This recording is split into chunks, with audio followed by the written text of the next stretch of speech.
Hello everyone, आप सबका स्वागत है।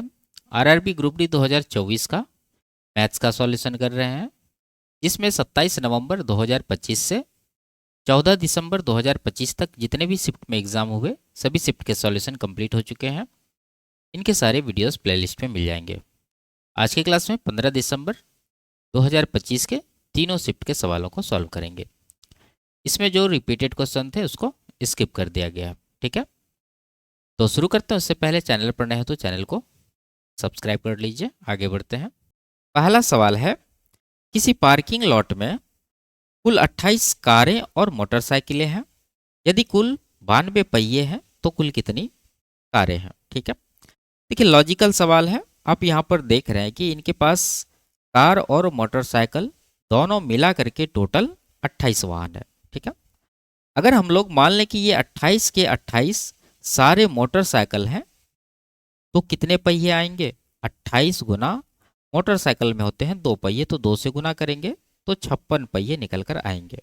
जबकि सवाल में इन्होंने कहा है कि कुल पहिए 92 है, तो कितना कम आया है। यहाँ पर डिफरेंस ले लीजिए, घटाने के बाद आपको मिलेगा 36। तो ये 36 का कमी पहियों की संख्या में किस वजह से आया है। यहाँ पर आपने कार को भी मोटरसाइकिल के रूप में काउंट कर लिया है। ठीक है, तो यहाँ पर आप क्या करेंगे। आप जानते हैं कि कार में होते हैं 4 पहिए और मोटरसाइकिल में 2 पहिए, तो 2 का डिफरेंस है। तो ये डिफरेंस से आपको टोटल डिफरेंस को क्या कर देना है, डिवाइड कर देना है। जब डिवाइड करेंगे तो निकल कर आएगा 18, और यही 18 जो है कार की संख्या है। ऑप्शन नंबर ए में ये दे रखा है। आगे, सबसे छोटी संख्या m में से ये घटाने पर यह 9, 12 और 26 से विभाज्य हो जाती है। m के अंकों का योगफल ज्ञात कीजिए। ठीक है, देखिए इस सवाल में आप डिजिटल सम लगा सकते थे, लेकिन इन्होंने ऑप्शन इस तरह से सेट किया है कि डिजिटल सम यहाँ पर काम नहीं करेगा। तो बेसिक तरीका, अगर हमें m का वैल्यू निकालना है तो उसके लिए इन तीनों का एलसीएम करना होगा, उसमें ये 6 जोड़ना पड़ेगा। ठीक है, तो यहाँ पर आप देख रहे हैं कि 9 है, 12 है, 26 है, तो 9, 12 का एलसीएम हम बता सकते हैं 36। इसके बाद आपको 36, 26 का एलसीएम लेना है। तो इन दोनों में बड़ी संख्या आपको एलसीएम उठा के रखना है, तो 36 है बड़ी संख्या। उसके बाद 26 का क्या है, 36 में 2 है, 13 नहीं है, तो 13 से गुना कर देंगे। जब आप गुना करते हैं तो 13 छः के 78 और 39 7 46, 468 आया। और आपको ये 6 जोड़ना भी है, तो प्लस का जब 6 करेंगे तो मिलेगा 474। तो ये हो गया आपके m का वैल्यू। लेकिन ये पूछ रहा है इनके अंकों का योगफल, तो सबको जोड़ दीजिए। 4 7 11, 4 15 जो है इनके अंकों का योगफल आएगा। ऑप्शन नंबर सी में दिया है। आगे, इसको सरल करना है तो कर लेते हैं। देखिए ये 5 की पावर 15 है, उसके बाद भाग है, ये है 25 की पावर 13/2। तो 25 को आप लिख सकते हैं क्या, 5 की पावर 2, और इस पर पावर 13/2 है, तो ये 2 कटना ही है, कुल मिला के 5 की पावर 13 आया। तो वही चीज़ यहाँ पर आपको लिखना है। सेम उसी तरह यहाँ भी ये 5 का क्यूब होगा, 3 कट ही जाएगा, बचेगा 5 का स्क्वायर।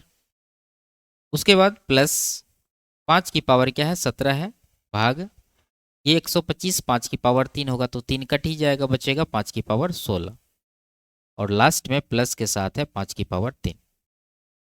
अब इसमें आप देख लीजिए आधार सबका बराबर है, और भाग जहाँ पर है वहाँ माइनस कर देंगे, जहाँ गुना रहता है वहाँ पर प्लस कर देते हैं। तो इन तीनों में भाग है, तो आप 5 की पावर क्या करेंगे, 15 माइनस 13 माइनस 2, तो कुल मिला के ये 0 हो जाएगा, तो 5 की पावर 0 का वैल्यू 1 होगा। प्लस इन दोनों में देखिए भाग है बीच में, आधार बराबर है तो पावर घट जाएगा, तो 5 की पावर 1 बचेगा जिसका वैल्यू 5 होगा। ठीक है, प्लस 5 की पावर 3 है यहाँ पर, तो ये होता है 125। तो कुल मिला के जब जोड़ते हैं तो ये आएगा 131, और यही इस सवाल का करेक्ट आंसर भी होगा। Option number A. आगे, इसका सरलीकृत मान ज्ञात करना है। ठीक है, देखिए अगर आप इसको a मानते हैं और इसको b मानते हैं तो ये बन गया a प्लस बी का होल क्यूब, और ये बन गया a माइनस बी का होल क्यूब। तो इन दोनों का अगर कंबाइंड फार्मूला आपको याद नहीं है तो इस सवाल को सॉल्व करने में आपको टाइम लग जाएगा। अगर याद नहीं तो इसको नोट कर लीजिए। अगर बीच में प्लस रहे तो आपको लगाना है 2a इंटू ए स्क्वायर प्लस का 3b स्क्वायर। ठीक है, अगर यहाँ पर आपको माइनस दे दे तो अब आपको क्या लगाना है, 2b × b² प्लस 3a²। ठीक है, तो दोनों चीज़ आपको याद रखना है। तो यहाँ पर आप क्या करेंगे, वैल्यू रख देंगे। a का वैल्यू आपका 3x है, गुना 2 करेंगे तो 6x हो जाएगा। a² यानी 3x का अगर स्क्वायर करेंगे आप तो ये बनेगा 9x² प्लस 3b²।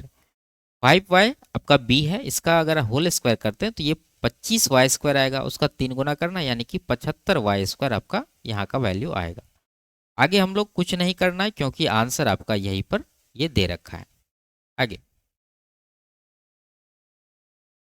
यदि एक समबाहु त्रिभुज का क्षेत्रफल 16√3 सेंटीमीटर स्क्वायर है तो उसका परिमाप ज्ञात कीजिए। आसान सवाल है, आप जानते हैं किसी भी समबाहु त्रिभुज का क्षेत्रफल निकालने के लिए हम लोग क्या करते हैं, जो भी भुजा की माप रहता है उसको पहले 2 से डिवाइड करते हैं, फिर उसके बाद इसका स्क्वायर करते हैं, उसके बाद इसमें √3 से गुना कर देते हैं। ठीक है, तो क्षेत्रफल आपके पास दिया है और भुजा निकालना है क्योंकि हमें चाहिए परिमाप, तो आपको इसका उल्टा कर देना है। ठीक है, तो सबसे पहले आप क्या करेंगे, √3 को हटा देंगे, फिर आया क्या 16, 16 का वर्गमूल लेंगे क्योंकि आप वर्ग किए थे, तो 16 का वर्गमूल 4 आएगा।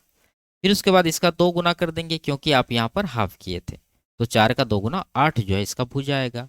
अब चाहिए परिमाप, परिमाप निकालने के लिए इसमें 3 से गुना कर देंगे तो 24 सेंटीमीटर इसका परिमाप आएगा। Option number C. आगे, हरजीत ने एक पुराना स्कूटर 18,000 में खरीदा और उसकी मरम्मत के लिए 8,000 रुपया खर्च किए। 10% लाभ पाने के लिए उसे किस कीमत पर स्कूटर बेचना चाहिए। सिंपल सा है, 18,000 में खरीदा, 8,000 खर्च किया, तो टोटल कॉस्ट प्राइस इसका हो गया 18 8 26,000। अब इस पर इसको 10% का प्रॉफिट चाहिए, तो 26,000 का 10% कितना होगा था, 2600। तो 2600 का प्रॉफिट जोड़ दीजिए तो सेलिंग प्राइस कितना निकल कर आएगा, 28,600। तो 28,600 जो है इस सवाल का आंसर होगा, ऑप्शन नंबर डी। आगे, दिए गए अनुपात में ए के स्थान पर क्या आएगा। यहाँ पर ए है, ठीक है, तो देखिए 8 से यहाँ पर 112 कितना गुना हो रहा है, 14 गुना, तो यहाँ भी आपको 14 गुना कर देना है तो ए का वैल्यू मिल जाएगा। तो 14 सत्ते 98, इकाई अंक 8 आ रहा है, एक ही ऑप्शन में है, ये इसका करेक्ट आंसर हो जाएगा। ठीक है, आगे, यदि एक ऊर्ध्वाधर खंभे की ऊंचाई भूमि पर उसकी छाया की लंबाई का √3 गुना है तो उस समय सूर्य का उन्नयन कोण ज्ञात कीजिए। ठीक है, देखिए मान लीजिए कि ये जो है एक खंभा है और ये इसकी छाया की लंबाई है, और ये कह रहा है कि इसकी छाया की लंबाई का √3 गुना है खंभे की ऊंचाई। तो छाया की लंबाई आप मान लीजिए 1 यूनिट, तो खंभे की ऊंचाई कितनी आ जाएगी, √3 यूनिट। अगर इसको आप मिलाते हैं तो यहाँ पर आपको एक कोण बनता हुआ दिखेगा और यही उन्नयन कोण है, इसी का वैल्यू आपको निकालना है। तो रेशियो आपको याद होगा, एक जो है किसके सामने होता है, 30 डिग्री के सामने, √3 60 डिग्री के सामने। ठीक है, तो आपको यही चीज निकालना था, ये 60 डिग्री है, ऑप्शन नंबर बी में ये दे रखा है। आगे, एक आयत का क्षेत्रफल 9 मीटर स्क्वायर कम हो जाता है जब उसकी लंबाई 5 मीटर कम कर दी जाती है और चौड़ाई 3 मीटर बढ़ा दी जाती है। हालांकि यदि लंबाई 3 मीटर और चौड़ाई 2 मीटर बढ़ा दी जाए तो क्षेत्रफल 67 सेंटीमीटर स्क्वायर बढ़ जाता है। आयत का मूल क्षेत्रफल ज्ञात कीजिए। ठीक है, देखिए इस सवाल में आपको थोड़ा सा कैलकुलेशन करना पड़ेगा। मान लीजिए ये आयत की लंबाई L है और चौड़ाई B है, तो इसका एरिया कितना होगा, L गुना B। अब ये कंडीशन में कह रहा है कि अगर लंबाई को 5 कम कर दी जाती है तो नया लंबाई क्या बनेगा, L-5, और चौड़ाई 3 मीटर बढ़ा दी जाती है तो नया चौड़ाई क्या होगा, B+3। अब इन दोनों को जब गुना करेंगे तो आएगा नया क्षेत्रफल। नया क्षेत्रफल क्या होगा, पहले का क्षेत्रफल LB और जो चेंज है यहाँ 9 मीटर कम, तो माइनस का 9 कर देना है। ठीक है, 9 मीटर स्क्वायर का कम ही हो जाता है। अब यहाँ पर आपको गुना करना पड़ेगा। देखिए अगर आप इन दोनों को गुना करते हैं तो LB होगा, यहाँ भी LB है तो कट जाएगा, इसको छोड़ दीजिए। L गुना 3 करेंगे तो 3L होगा, और -B गुना 5 करेंगे तो माइनस का 5 भी होगा। और उसके बाद देखिए यहाँ पर अगर -5 गुना 3 करते हैं तो माइनस का 15 होगा, राइट साइड जाएगा प्लस का 15 होगा, और माइनस का 9 पहले से, तो कुल मिला के 6 आएगा प्लस में, ये आपका हो गया पहला इक्वेशन। दूसरा भी सेम कर लेना है। दूसरा कंडीशन में कर रहा है कि दोनों में वृद्धि किया जाता है 3 और 2 का, तो नया लंबाई L+3 होगा और नया चौड़ाई जो है B+2 होगा, और नया क्षेत्रफल क्या होगा LB। क्षेत्रफल बढ़ जाता है 67 मीटर स्क्वायर, तो 67 सेंटीमीटर स्क्वायर आपको यहाँ पर बढ़ा देना है प्लस का 67 करके, ठीक है। देखिए यूनिट जो है यहाँ पर मीटर होगा। अब इसको भी सॉल्व कर लीजिए उसी तरह से जैसे किए थे। इसमें अगर गुना करेंगे तो ये तो कट ही जाएगा, 12 प्लस का 3B, और इधर हो गया 3 दूना 6, राइट साइड भेजेंगे तो 67 में घट जाएगा, बचेगा 61। ये आपका हो गया दूसरा इक्वेशन। अब पहला और दूसरा को सॉल्व करके आपको L और B का वैल्यू निकालना है। दोनों में से कोई एक निकाल लीजिए क्योंकि यहाँ पर अलग अलग ये दे रखा है। यहाँ पर माइनस है, यहाँ पर प्लस है, तो बी वाले को बराबर कर लेंगे। बराबर करने के लिए 3 से यहाँ गुना कर दीजिए और ये 5 से यहाँ पर गुना कर दीजिए, तो आपको क्या मिलेगा यहाँ पर गुना करने से ये दोनों इक्वल होगा, कट ही जाएगा। तो ये हो गया 3 तिया 9L, इधर 2 पंचे 10, यानी 19L आया है जोड़ने के बाद। और ये हो गया आपका 6 तिया 18, और यहाँ पर हो गया 61 पंचे 305, तो 318 5 23, 323 आया है। 19 से ये जरूर कटेगा, 19 से का 19 बचा कितना 13, 19 सत्ते 133, यानी L का वैल्यू आ गया 17। और ये मूल क्षेत्रफल पूछ रहा है, यानी लंबाई गुना चौड़ाई। L का वैल्यू 17 है तो 17 का मल्टीपल क्षेत्रफल होगा, 17 का मल्टीपल एक ही ऑप्शन है, ये इसका करेक्ट आंसर हो जाएगा। आगे, आंकड़ों के एक समुच्च की माध्यिका उसके बहुलक की 3 गुनी है। यदि माध्यिका 9 दी गई है तो माध्य और बहुलक के गुणनफल का वर्ग ज्ञात कीजिए, ठीक है। देखिए इसका आंसर आप 1 सेकंड में लगा सकते हैं। आप देख रहे हैं ये पूछ रहा है कि गुणनफल का वर्ग क्या है। वर्ग मतलब जो भी आंसर होगा एक परफेक्ट स्क्वायर नंबर होगा। ये नहीं है परफेक्ट स्क्वायर, ये है, ये नहीं है, ये नहीं है, तो ऑप्शन नंबर बी आपका आंसर हो जाएगा। अगर आपको बनाना है तो इसमें आप इंपायरिकल रिलेशन लगा करके इसको सॉल्व कर सकते हैं। आगे, इसके बाद 15 दिसंबर 2025 का दूसरा शिफ्ट सॉल्व करते हैं। ये व्यंजक दिया गया है, ये किसके बराबर है। तो सिंपल सा आप जानते हैं तरीका क्या होता है। रूट के अंदर आपको परिमेयकरण करना है, यानी कि यहाँ जो भी है इसका चिन्ह बदल के ऊपर नीचे गुना करना है। तो ये आ जाएगा 1 प्लस साइन थीटा, और नीचे भी आ जाएगा 1 प्लस साइन थीटा। ऊपर जब गुना करेंगे तो 1 प्लस साइन थीटा का होल स्क्वायर बनेगा, और नीचे क्या बनेगा ए माइनस बी इंटू ए प्लस बी फॉर्म बन रहा है, यानी कि 1 माइनस साइन स्क्वायर, जिसको आप लिख सकते हैं कॉस स्क्वायर थीटा। अब रूट के बाहर क्या आएगा, देखिए दोनों में स्क्वायर है तो एक एक बाहर कर लीजिए, यानी 1 प्लस साइन थीटा, और नीचे आ जाएगा कॉस थीटा। अब यहाँ आप कर सकते हैं कॉस थीटा से दोनों को डिवाइड। अगर 1 को डिवाइड करेंगे तो 1 बटा कॉस होगा, जिसको आप लिखेंगे सेक थीटा, प्लस साइन को डिवाइड करेंगे तो बनेगा साइन बटा कॉस, जिसको आप लिखेंगे टेन थीटा। और यही इसका आंसर होगा, ऑप्शन नंबर सी में दिया गया है। आगे, ए बी और सी में से प्रत्येक अकेले काम को 2 दिन में पूरा कर सकते हैं। एक साथ काम करते हुए वे उसी काम का 3 गुना काम करने में कितना समय लेंगे। एकदम लॉजिकल सवाल है। आप देख रहे हैं कि इन तीनों में से प्रत्येक जो है 2-2 दिन का टाइम लेता है। अगर काम को 3 गुना कर दिया गया है और 3 लोग हैं तो 2 दिन का ही टाइम लगेगा। ऑप्शन नंबर डी इसका करेक्ट आंसर होगा। आप इसका इफिशियंसी निकाल के भी सॉल्व कर सकते हैं, ठीक है। आगे, रघु की आय और व्यय का अनुपात 2:1 है। उसकी आय में 30% की वृद्धि हुई और व्यय में 10% की कमी हुई। यदि प्रारंभिक व्यय 35,000 रुपया था तो उसकी अंतिम बचत ज्ञात कीजिए, ठीक है। देखिए ये आय और व्यय का रेशियो 2:1 है। मान लीजिए इसका इनकम अगर 2 यूनिट है तो इनका एक्सपेंडिचर कितना होगा, 1 यूनिट होगा।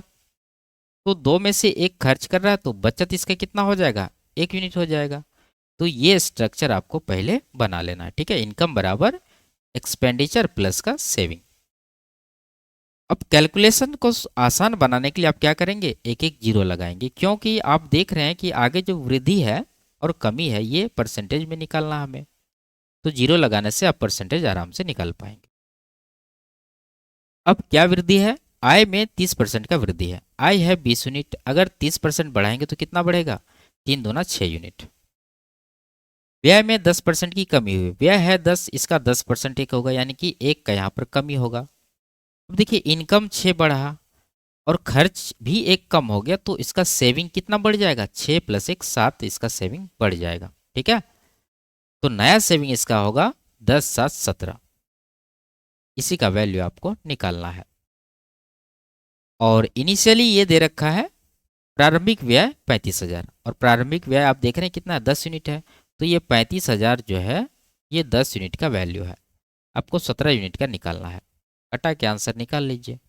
17 का आप मल्टीपल चेक कर सकते हैं, 0 आएगा, 85 और 51 8 59, यानी 59,500 इसका करेक्ट आंसर होगा। ऑप्शन नंबर बी में दे रखा है। आगे, यदि किसी घनाभ की लंबाई चौड़ाई और ऊंचाई को 2 गुना कर दिया जाए तो इसका संपूर्ण पृष्ठीय क्षेत्रफल मूल पृष्ठीय क्षेत्रफल का हो जाता है कितना गुना, ये आपसे पूछा जा रहा है। ठीक है, तो देखिए इनके डायमेंशन को 2 गुना कर दिया है, तो एरिया जो है 2 का स्क्वायर गुना हो जाएगा, यानी कि 4 गुना। ऑप्शन नंबर डी इसका करेक्ट आंसर है। आगे, यदि x + y 10 है, एक्स वाई ये है, तो x - y का होल स्क्वायर आपसे पूछा जा रहा है। तो x - y का होल स्क्वायर का फॉर्मूला, अगर आपके पास x + y और xy दिया रहे तो क्या लगाना है, x + y का होल स्क्वायर माइनस का 4xy। ठीक है, तो x + y 10 है, 10 का स्क्वायर 100 हो जाएगा, माइनस ये एक्स वाई का वैल्यू है, तो इसका 4 गुना करना, तो 4 गुना 24.96 कर देंगे, तो 100 में गुना करके घटा लीजिए, उसके बाद आपका आंसर आ जाएगा। नहीं तो इकाई अंक देख सकते हैं, यहाँ आ रहा है 6 चौके 24, यहाँ है 0, यानी कि घटाने के बाद जो भी आएगा उसका इकाई अंक 6 होगा। एक ही ऑप्शन में दे रखा है, ये इसका आंसर हो जाएगा। आगे, यदि 5 पुरुष और 2 महिलाएं 3 दिनों में 48 हेक्टेयर की कटाई कर सकते हैं, और यदि 3 पुरुष और 1 महिला 6 दिनों में 54 हेक्टेयर की कटाई कर सकते हैं, तो 14 दिनों में 378 हेक्टेयर की कटाई करने के लिए 6 पुरुषों की सहायता के लिए कितनी महिलाओं की आवश्यकता होगी। ठीक है, तो इसमें सबसे पहले आपको निकालना होगा पुरुष और महिला का कार्य क्षमता। अब देख रहे हैं यहाँ पर 5 पुरुष और 2 महिला मिलकर 3 दिन में 48 हेक्टेयर की कटाई करते हैं, तो एक दिन में कितना करेंगे, 3 से इसको डिवाइड कर दीजिए, 16 हेक्टेयर। और मान लीजिए एक पुरुष की एफिशिएंसी m है और महिलाओं की w है, तो इक्वेशन क्या बनेगा, 5m + 2w = 16। उसी तरह दूसरा भी 3 मेन है, 3m + 1 महिला है, 1w बराबर कितना हो जाएगा, देखिए 6 दिन में 54, तो एक दिन में कितना 9, तो ये बराबर 9 हो जाएगा। इन दोनों इक्वेशन को सॉल्व करके आपको दोनों का एफिशिएंसी निकालना है। तो देखिए यहाँ 2w यहाँ 1w, तो आप क्या करिए इसमें 2 से गुना कर दीजिए, तो ये बन जाएगा 6m, ये 2w और ये बन जाएगा 18। अब पहला में से दूसरा इक्वेशन को माइनस कर दीजिए, माइनस जब करेंगे तो ये कट ही जाएगा, 5 में से 6 घटा यानी माइनस का m, इस तरफ 16 में से 18 घटा माइनस का 2, तो कुल मिला के हम कह सकते हैं कि m का वैल्यू 2 आया। अब w का वैल्यू निकालेंगे तो कितना आएगा, इन्हीं एक इक्वेशन में रख देंगे, यहाँ अगर रखते हैं तो 10 जाके घटेगा 6, 6 को 2 से डिवाइड करेंगे तो 3, w आ गया 3। अब ये हमसे पूछ रहा है कि 14 दिन में इसको 378 हेक्टेयर की कटाई करना है, तो एक दिन में कितना करना होगा, 14 से इसको डिवाइड करेंगे, 14 दूना 28, 95 98 हुआ, 14 7 98, 27 हेक्टेयर एक दिन में कटाई करना है। और उसमें 6 पुरुष हैं, एक पुरुष देखिए कितना कर रहे हैं, 2 हेक्टेयर, तो 6 पुरुष 12 हेक्टेयर करेंगे, तो 12 इसमें माइनस कर दीजिए, तो महिला का बचा हुआ काम निकल जाएगा, तो यहाँ पर 15 आया है, यानी 15 हेक्टेयर महिलाओं के द्वारा कटाई किया जाना है। एक महिला 3 हेक्टेयर करती है, तो 15 हेक्टेयर करने के लिए कितनी महिला चाहिए, 3 से डिवाइड करेंगे तो 5 महिला। ऑप्शन नंबर बी में ये दे रखा है। आगे,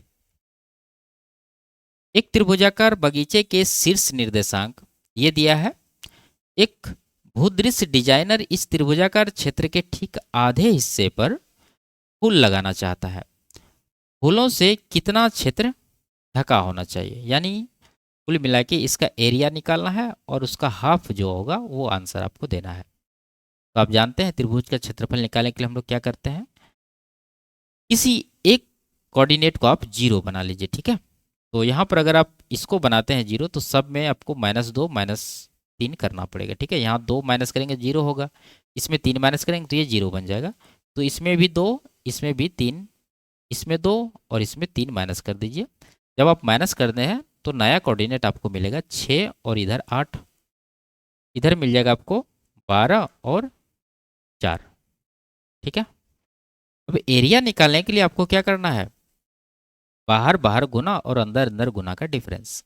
तो बाहर जब गुना करते हैं तो 24 आता है और यहाँ जब गुना करते हैं तो 96 आता है, ठीक है। इसको 2 से डिवाइड करते हैं और ये जो है मोड में आंसर आता है, यानी नेगेटिव आए या पॉजिटिव, आपको पॉजिटिव आंसर देना है।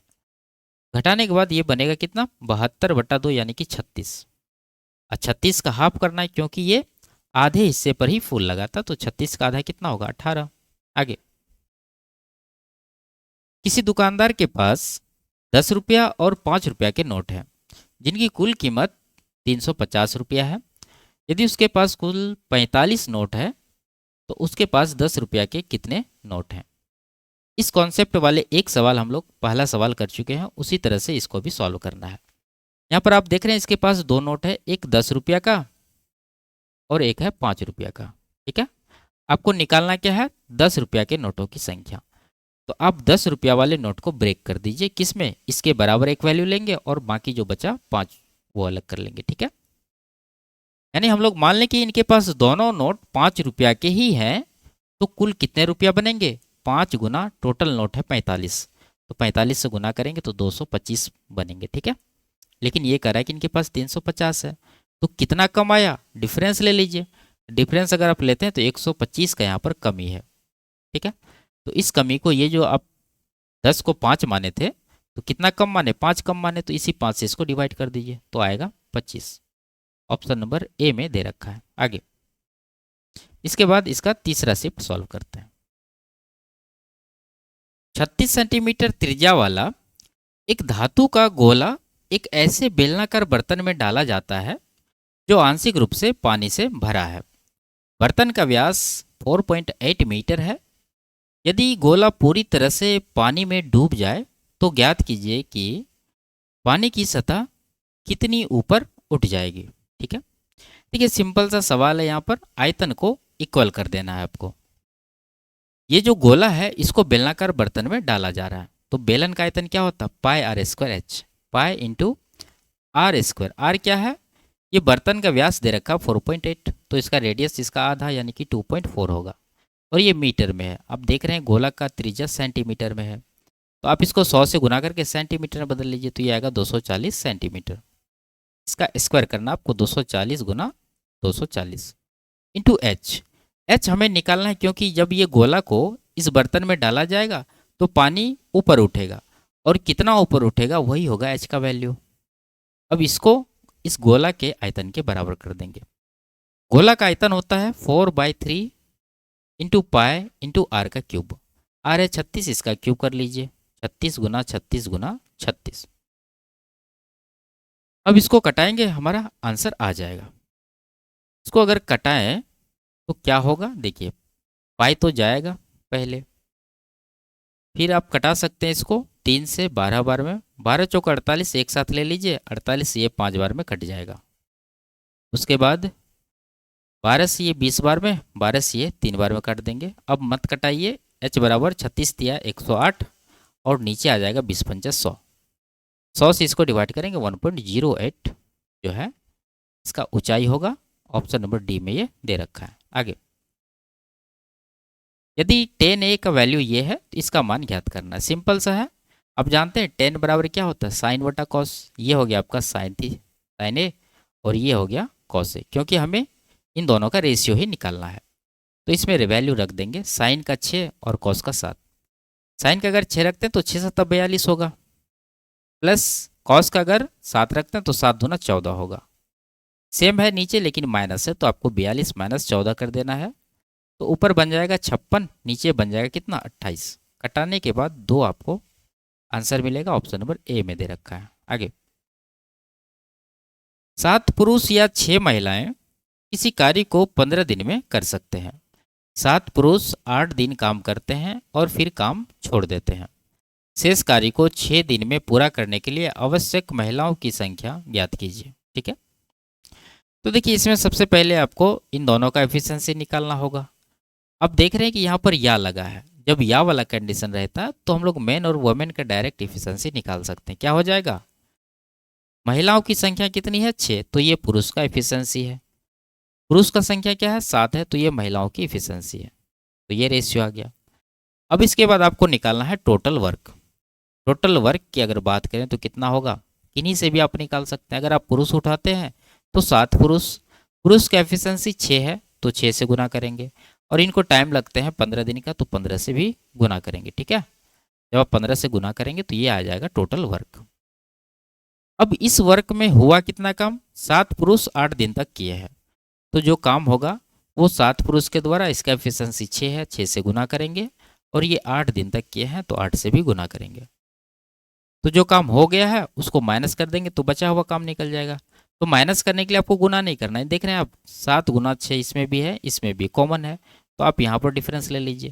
तो 15 में 8 घटाएंगे तो 7 बचेगा, और ये कॉमन वाला आपको लिख देना है।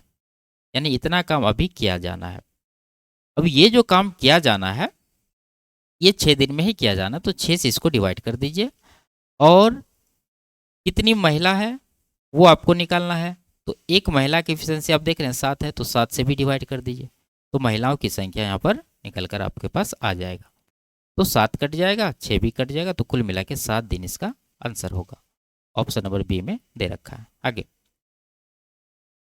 एक व्यक्ति ने किराने के सामान पर 14,000 रुपया खर्च किए, मकान के किराए पर 8,000 खर्च किए, बच्चों की स्कूल फीस पर 10,000 खर्च किए, और कुल आय का शेष 20% नगद अपने पास रख लिया। उसकी आय ज्ञात कीजिए। सिंपल सा सवाल है। देखिए 100% इसका टोटल आय होगा, जिस पे ये अपने पास 20% रख रहा है, इसका मतलब ये 80% खर्च कर रहा है। लेकिन खर्च इसका टोटल कितना है, 14 8 22,000, 22 10 32,000, तो ये 32,000 जो है 80% का वैल्यू है। आपको निकालना है उसकी आय यानी कि 100%। तो कटाएंगे, आंसर आ जाएगा 20 चौके 20 पंचे, 4 से ये 8,000 बार में कटेगा, तो 8,000 गुना 5 करेंगे तो 40,000 इसका जो है टोटल आय निकल कर आएगा। Option number D. आगे, यदि ये आंकड़े हैं, इसका बहुलक 12 है तो के का मान ज्ञात कीजिए। ठीक है, देखिए इस तरह के डेटा का बहुलक वही संख्या होता है जिसका फ्रीक्वेंसी सबसे अधिक है। अगर बहुलक 12 है तो 12 का फ्रीक्वेंसी सबसे अधिक होना चाहिए। अगर आप यहाँ देखते हैं तो 12 यहाँ है 2 बार है, और 13 भी आप देख रहे हैं 2 बार है, बराबर है। तो 12 का फ्रीक्वेंसी बढ़ाने के लिए इसका वैल्यू भी 12 आपको लेना पड़ेगा, यानी 2k - 2 बराबर 12 लेंगे, तो k का वैल्यू कितना होगा 12, तो 14 को 2 से डिवाइड करेंगे तो 7, 7 ही इसका आंसर होगा। आगे,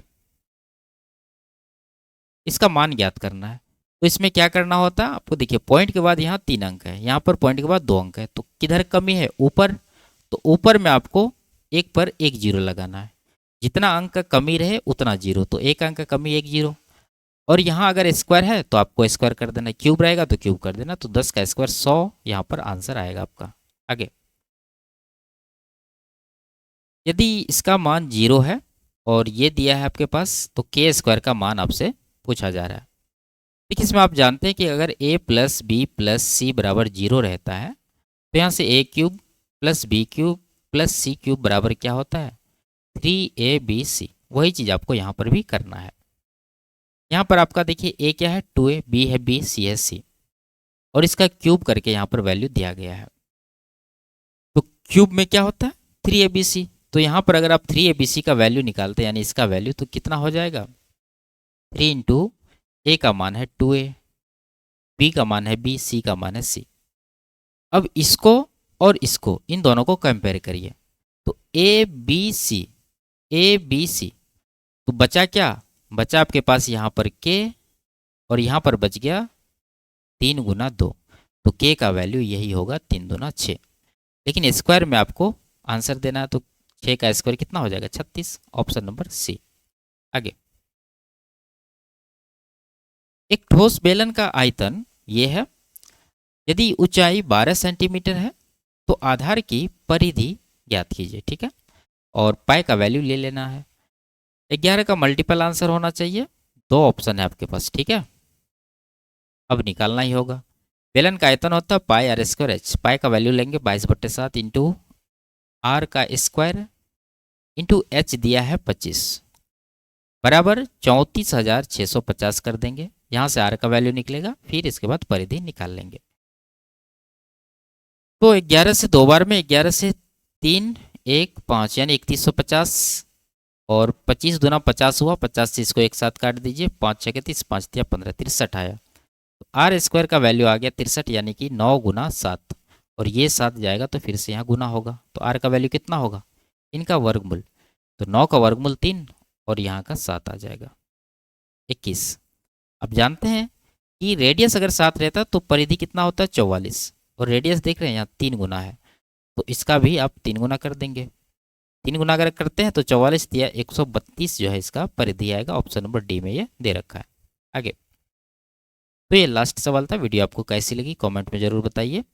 अच्छी लगी तो वीडियो को लाइक शेयर और चैनल को सब्सक्राइब कर लीजिए। फिर मिलते हैं अगले क्लास में, तब तक के लिए बाय बाय, टेक केयर।